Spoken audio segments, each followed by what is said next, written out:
রমজানের সবচেয়ে দামি সময়।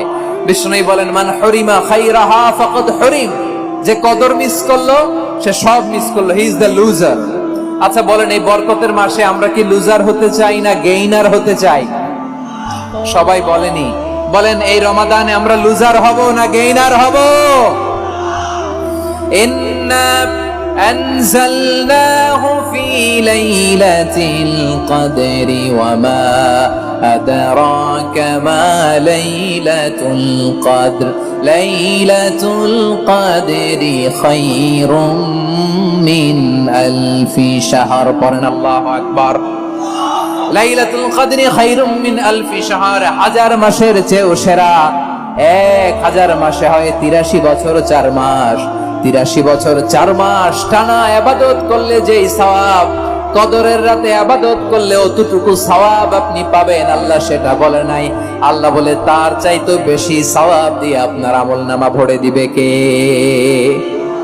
কদর যেন মিস না হয়। 21, 23, 25, 27, 29 নাকি খালি 27? আপনারা কি খালি 27? হ্যাঁ না, ফালতামিসু ফিল আশরিল আওয়াখিরি ফিল মিনাল ভিতরি, রমজানের শেষ দশকের বেজর রাতগুলোকে কদর হিসেবে তালাশ করো। আল্লাহর হাবিব সাল্লাল্লাহু আলাইহি ওয়াসাল্লাম শেষ 10 দিন টানা ইবাদত করতেন, টানা ইবাদত। ইদা জাআল আশরু আহিয়াল লাইলা আইকাদা আহলা ওয়া জাদ্দা ওয়া শাদ্দাল মিজার, সারা রাত জেগে ইবাদতের নজির নবীজির নাই, শুধু রমজানের শেষ দশক ছাড়া। সুবহানাল্লাহ বলেন। নিজেও ঘুমাতেন না, ফাতেমা রাদিয়াল্লাহু তাআলা আনহু, আলী রাদিয়াল্লাহু তাআলা আনহু কাউকে ঘুমাতে দিতেন না, সবাইকে জাগিয়ে তুলতেন। আমরা সারা রাত জেগে ইবাদত করব, রাজি আছেন তো? কদর যেন আমাদের মিস না হয়। আজকে থেকেই ক্যালেন্ডারে মার্ক করে রাখেন, সব কাজ পেছনে ফেলে, সব ব্যস্ততাকে পেছনে ফেলে ইবাদতের জন্য আমরা প্রস্তুত থাকবো কদরের রাতে। কোনোভাবে কদর যেন আমাদের মিস না হয়, ইনশাআল্লাহ। বলেন তো সবাই? 6 নম্বরে পারলে ইতিকাফ করবেন। আল্লাহর হাবিব সাল্লাল্লাহু আলাইহি ওয়াসাল্লাম প্রতি বছর 10 দিন ইতিকাফ করতেন। যে বছর ইন্তেকাল করবেন সে বছর 20 দিন ইতিকাফ করেছেন। আপনি বলবেন, হুজুর ইতিকাফ না করলে সমস্যা কি? আমার নবী একটা ইবাদত সারা জীবনেও ছাড়ে নাই, আর আপনি জীবনে একবারও করেন নাই। এবার হিসাব আপনার কাছে, হিসাব আপনার কাছে।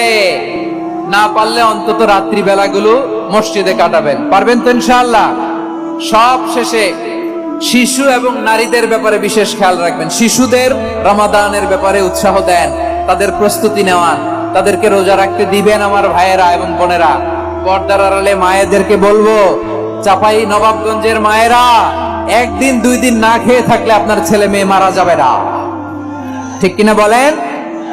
ওদেরকে উৎসাহিত করেন, ওদের ছোট্ট যারা রাখতে দেন, বলেন যে বাবা সকাল থেকে দুপুর পর্যন্ত না খেয়ে থাকলে তোমার অর্ধেক রোজা, এরকম 2 দিন অর্ধেক মিলে তোমার 1 রোজা। এরকম আমি কত রোজা রাখছি ছোটবেলায়, কোনো হিসাবই নাই।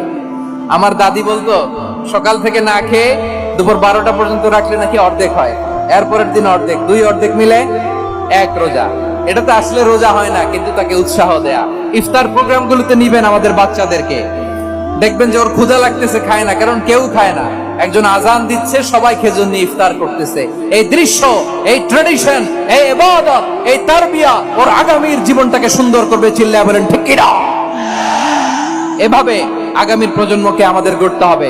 শিশুদের রোজার ব্যাপারে প্রস্তুতি নিন, উৎসাহ দিন। আর নারীদেরকে কষ্ট দিবেন না। সারা দিন পেঁয়াজু, আলুর চপ, বেগুনি, পাকোড়া, ছোলা, মুড়ি, শরবত, রুয়াবজা আছে না নাই, বানাতে বানাতে আমাদের বোনেরা কাহিল হয়ে যায়, আর তারাবি করতে পারে না, ইবাদত করতে পারে না। আমরা যেন আমাদের বোনদের প্রতি ইহসান করি। পারবেন তো সবাই?